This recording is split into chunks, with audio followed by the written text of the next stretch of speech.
Hello everyone, this is KOTM 2021. I am here with another video. It's about Dinomania's Godzilla, Lord of the Galaxy, Episode 2. A lot of people wanted a breakdown.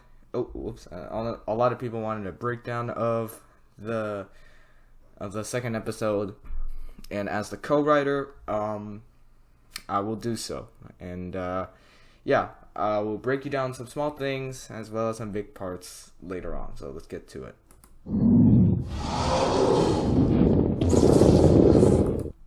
So yeah, she changed her intro. I actually prefer her older intro, if I'm gonna be honest. Just a simple roar of a Spino, and that was all okay for me.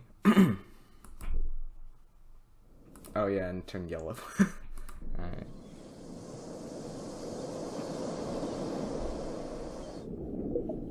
I think the proper word, I don't think it's a breakdown, it's more of a what you missed or what you should notice in episode 2, but I'm gonna just call it a breakdown for now. So yeah, there's fake Godzilla. For anyone who has seen the episode, you'll know both episode 1 and 2. You'll know that fake Godzilla got scratched up by Anguirus, and that scar has actually stayed there ever since, because unlike the real Godzilla, fake Godzilla cannot regenerate skin. It has to be manually repaired.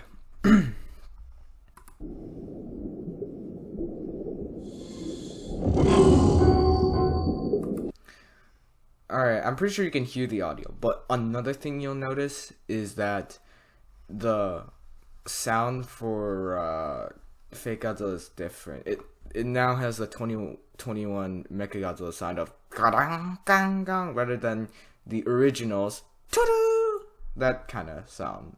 You can go check it out if you want. Both episodes will be linked in the description. But basically, whenever fake Godzilla flashes his eyes or anything like that, the sound actually changed from episode 1 to 2, and that's another thing. Dinomania has made a lot of changes in episode 2, such as creature designs and sound effects as well.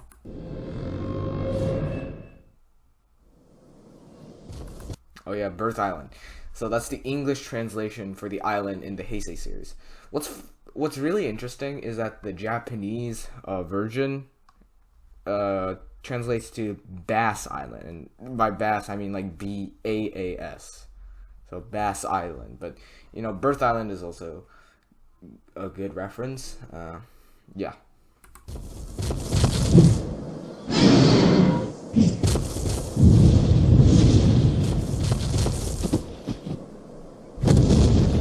Muto Prime. It's in the title. You would know.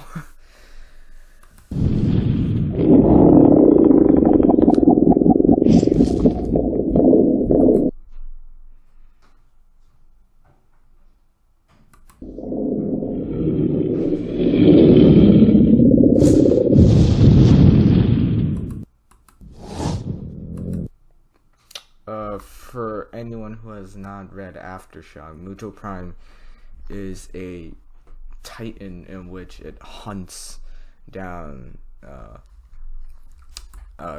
other titans for radiation. But they look especially at the Godzilla species because they have a lot of radiation.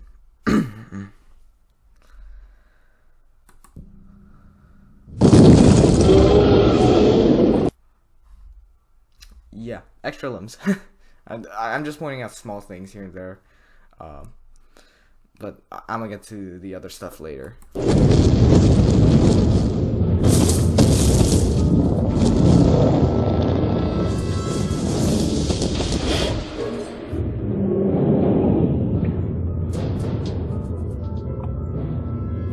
Okay, I know some of you might be confused as to what it was, but you know, so, damn it, I wish I had, I have my mouse here, okay? I don't know if you can see my mouse, but, based on, hold on, let me flash back a little, So Godzilla is looking like that, he's looking upward. So when I first watched this, I was like, okay, I think he's looking directly across in front of him, but no, he was looking up. So this is actually a giant pillar rather than a giant bridge to the open. I don't know if anyone missed that. I think none of you did, but I just wanted to point it out because I missed it, even though I was a co-writer. So yeah, this goes up, not across.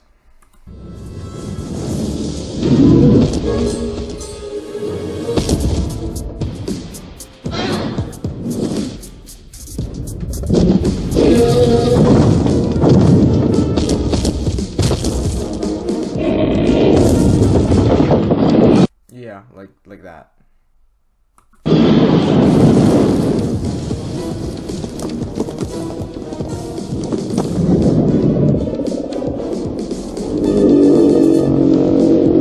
Oh yeah, if you haven't noticed already, Muto Prime uses the female Muto's sound effects.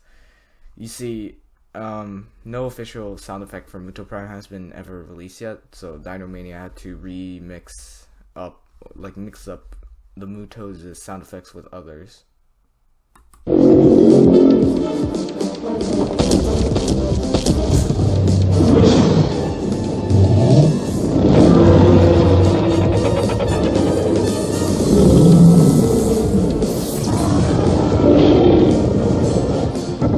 think I'll just skip ahead. Oh yeah, these. Yeah, these are. I think if anyone has read Aftershock or actually have even heard of Muto Prime, they would know that these are the parasitic ovipositors that Muto Prime uses to infect the Godzilla species.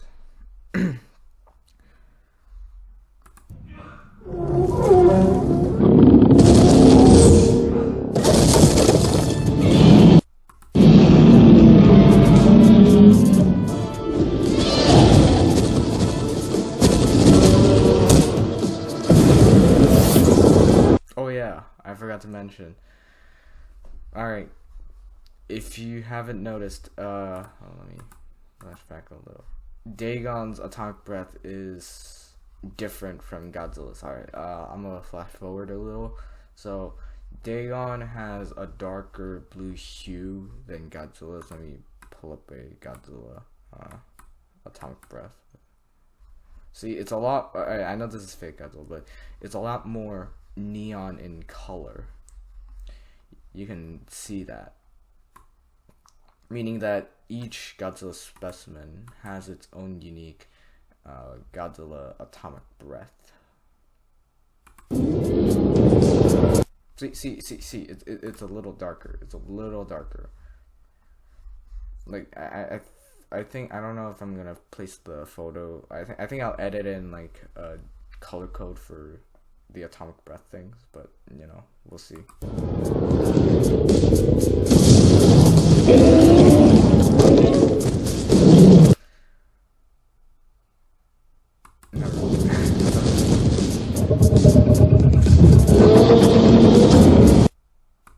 Oh yeah, Muto Prime unleashes electromagnetic pulses. Unlike the Monsterverse one, the Monsterverse only has its giant limbs, a sonic roar, and such.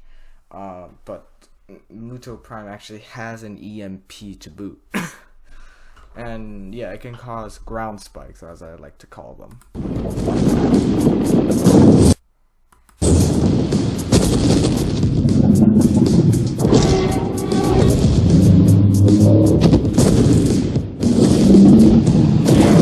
Oh, alright. This is what I noticed about the sonic roar. I wish I could pull up a photo of it, but that'll be way too I think that'll be a bit too time consuming. But if you notice, the Lord vs. Muto Prime's beam is concentrated.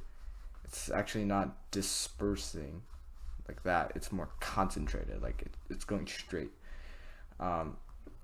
if you read some of the arts for Aftershock, you'll notice that the Prime's roar extends more outward. It does have its like concentrated range, but from the artwork, it does look like it's going there. Also, the thing about this is that this has a more beam figure, but it's still transparent. So, yeah.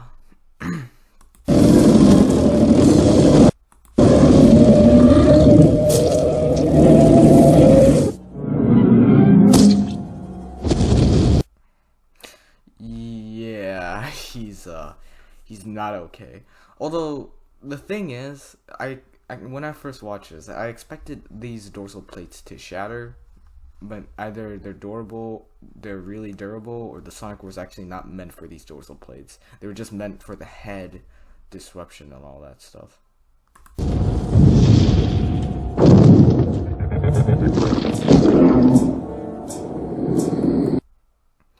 If you guys were wondering where that hole came from, I'm pretty sure I think it was from like two things. One, it was the hole that Godzilla had passed through, I think it was like this hole perhaps, and then like climbed all the way there, or it was a part of the ceiling that Dagon broke through, and it broke through a hole there. Actually, I didn't get a note from Dynamania about this part. I should have asked him.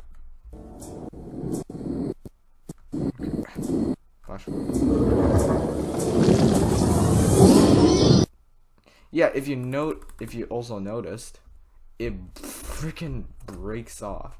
That means that her tendrils are actually really fragile. That's gonna be painful to deal with.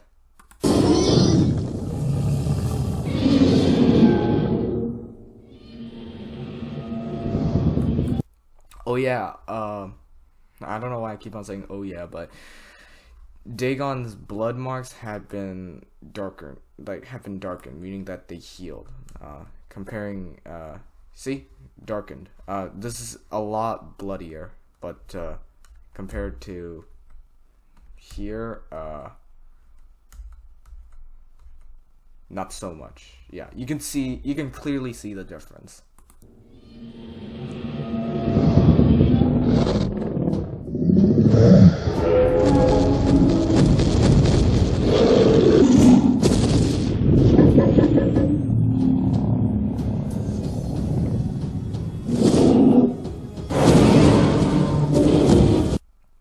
And as always, the Lordverse has mixed other roars from previous movies.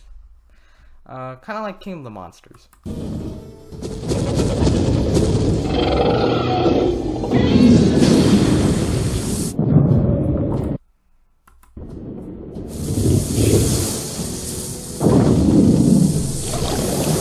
gonna skip ahead for... Oh yeah, okay, hold on. Okay,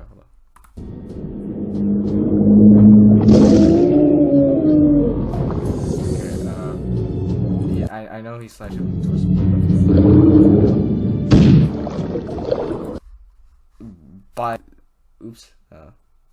by this logic, so he's literally paddling up to the surface, like using arm force. That means that Muto Prime is not a great swimmer. Prime in the comics has been known to evade Godzilla like well underwater as well, but in here it doesn't seem to be the case.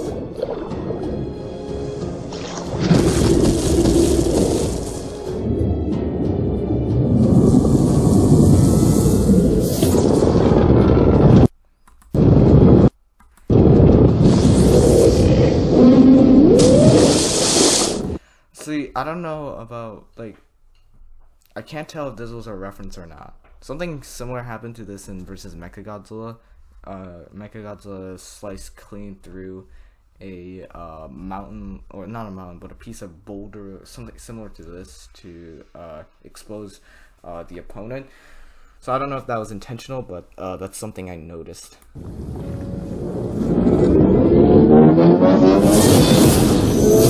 But yeah, the nuclear pulse.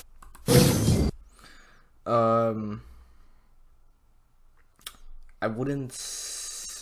How do I word this? The funny thing is, if you go later, it like actually never mind. It's not that important.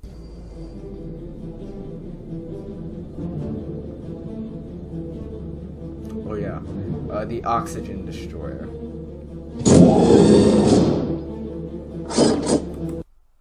So yeah, this is the oxygen destroyer for you.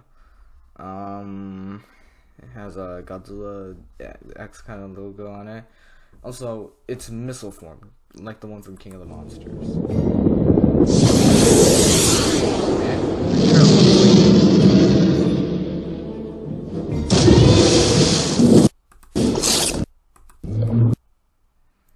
Again, another mark that Dagon got, and it's a very serious one to boot. Oh yeah, this is Roseanne, or Roseanne, however you pronounce it.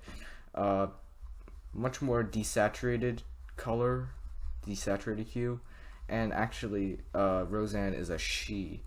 This is the only female Godzilla that Dynamania has made.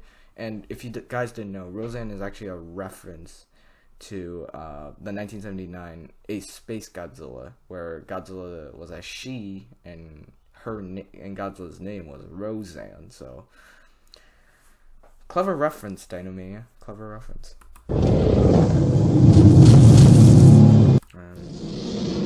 Oh yeah, close up. Noticing small things. Yeah, if you notice, Godzilla, I mean not Godzilla, Roseanne's eyes are green, yellow. Oh, if you, sorry, I keep on pausing the recording. If you notice, Godzilla and Dagon's eyes are yellow with red pupils. So that means that male Godzillas and female Godzillas have distinct eye colors. Also, if you noticed, it fully healed. The Godzilla species have been known to heal tremendously well.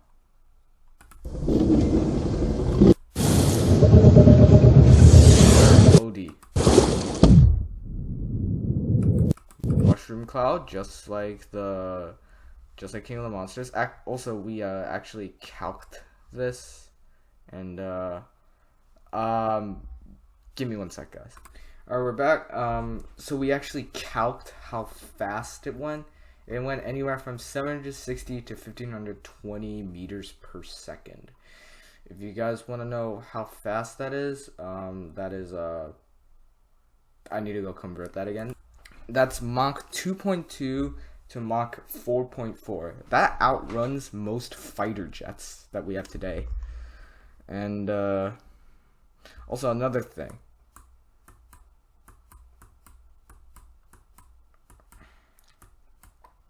Remember when Roseanne hit this? That meant Roseanne was Dynamania told me Roseanne was either 100 meters away or closer to Muto Prime. So that means her atomic breath speed is anywhere, or the Godzilla atomic breath speed is anywhere from 500 to like 1700 meters per second. We'll get to more on that on the Lord vs. Godzilla power scaling video, but for now this is just a breakdown of everything that's happening. Okay, so the reason why Godzilla and why does he keep on saying Godzilla? The reason why Dagon doesn't look all that tired is because apparently he got out of the range of the blast. So if you're wondering why he's not limping or anything like that, he got just far enough to not get harmed. He was still in the range, but not the lethal range, apparently. And, you know, cute moment. And, oh yeah, this moment. People mistake this as to Muto Prime had died. She actually did not. she just passed out, according to Dinomania. Apparently, the oxygen destroyer was too much for her to handle, so she had to, so she was knocked unconscious. Oh. And Destroyer. Even the sound effect.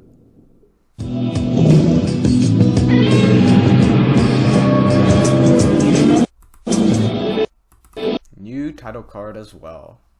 Man, people have been improving their art skills, and I haven't even improved on my YouTube editing skills and stuttering control. Oh yeah, Ghidorah's, if you are in Dino's Discord server, but you would know already, but Ghidorah's heads have changed since last time. They more resemble the rebirth of Mothra kind of thing. Also, actually, I'll say this later.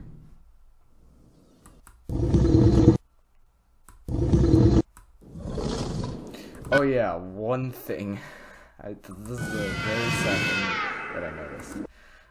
Godzilla and Mothra got redesigns. Mothra looks less like the MonsterVerse and is a lot more streamlined, and actually resembles more of the Toho versions. The wing patterns still resemble the MonsterVerse somewhat, but you know, it's still different enough. And Godzilla got a heavy redesign, but Anguirus is the only one without a new redesign. I actually kind of prefer this model. Although if she can change it to something better, then I'd be open for it. And these are actually some of the lines that I improved and wrote on. And yeah, there's not much to this scene at all. And yeah, not much is happening in here. Oh yeah, here.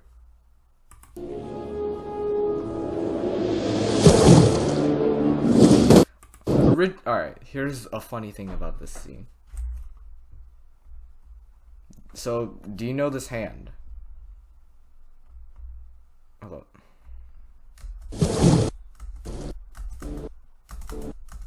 Alright, yeah. Originally, the thumb was actually here.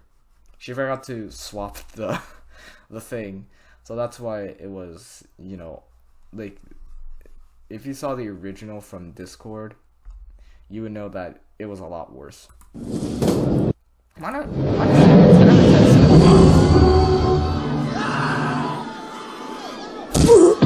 And a running gag that characters bump into each other. No, seriously though, it is hilarious.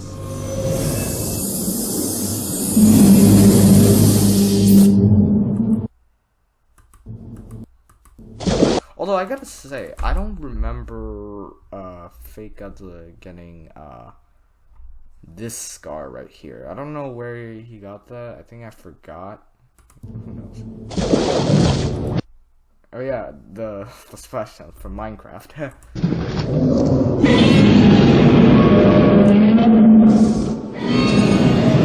And at this point, you realized it was a fake. Like, it's not even that hard to miss, so. Oh yeah, and speaking of which, if you notice, Godzilla's dorsal plate glows a lot differently than fake Godzilla here. Fake Godzilla lights up his dorsal plates entirely, whilst Godzilla only lights up partially. Like, he has like a crack pattern kind of thing.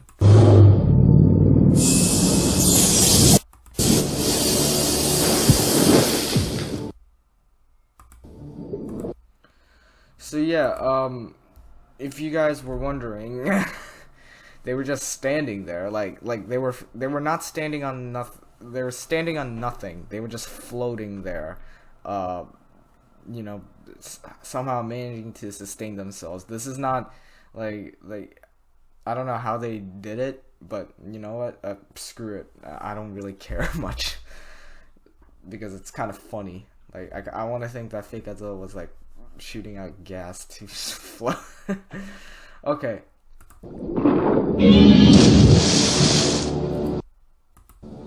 To be honest,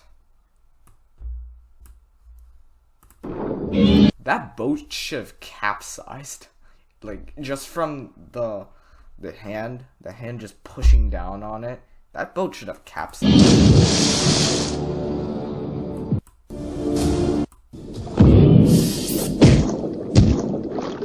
Oh yeah, that's another thing that that's unique about this Godzilla.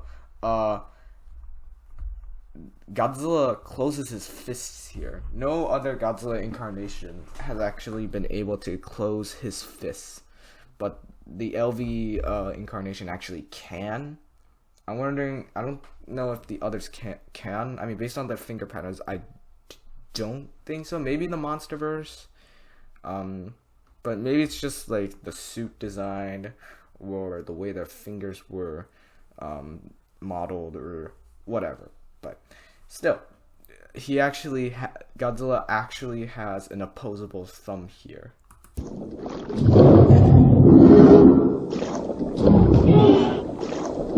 can actually see some of Godzilla's strength.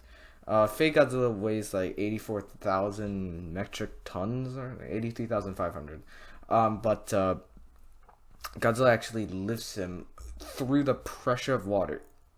If you guys haven't Googled it, the pressure of water is a lot heavier than than the air you experience right now. Like you'd be crushed like instantly.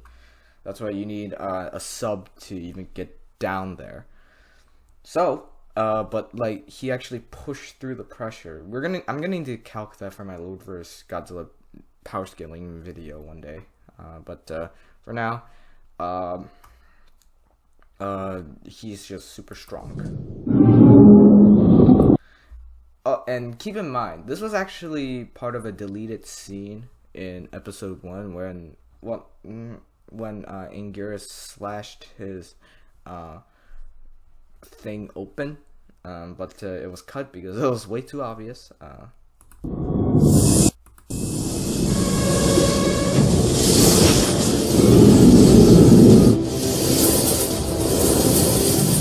So this was something that caught my eye. It was at the foreground and it was more back, meaning that Godzilla and Fake would have to be moving. They would have been moving during this scene. That's what I meant to say. Can't speak. Oh, and might I mention, he just kicks Fake Godzilla's butt here.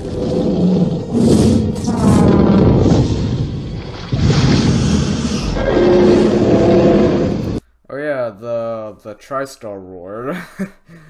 So that was actually a pleasant surprise to see. I didn't expect the TriStar roar to be here, but you know, TriStar Godzilla was one of Dynamita's inspirations for the head, for the fingers, for the toes, and now even the roar. That's interesting.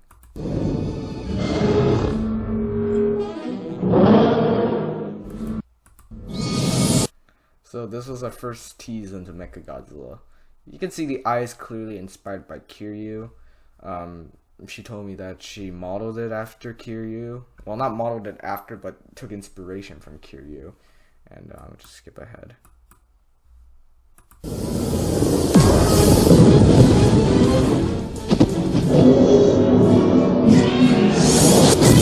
Oh yeah, nuclear pulse. I forgot to tell you guys. So the nuclear pulse, it does. The silhouette, it does no like real physical harm to the. And yeah, there's a wire here. I think it was like tucked in, like perhaps like an overarching rather than an underarching like an over arc rather than an under arc. Uh,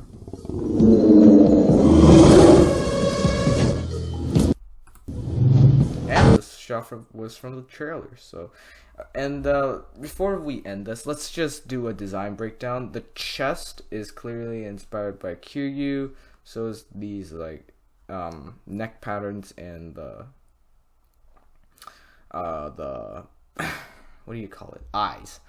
But the fins are just the classics, and the teeth were inspired by the RPO, presumably, because Kiryu actually didn't have teeth, but the RPO Mechagodzilla definitely did. And yeah, if I delve into more Mechagodzilla, it's gonna be spoilers. So, yeah, I'm not gonna go into any more details after this. You can figure it out yourselves. So yeah, I guess that does it. Oh yeah, also, I'm a screenwriter. There we go. Are you proud of me, mama? Anyway, there was a thing that I wanted to talk about, but I forgot what it was. I think I'll look at it during editing. Like, no, I'm probably just gonna upload it straight away. So you know what? I'll just end it here. I hope you guys like this video. Actually, I'm gonna do the new outro that I did. So yeah. wait. Hold up. That's not what I meant to say. What I meant to say was, thank you for watching this video. I hope you guys liked it. If you did, please make sure to like and subscribe for more content like this. Stay tuned for my next video, and make sure you follow my Twitter and Instagram. And I'll see you guys later. Bye bye.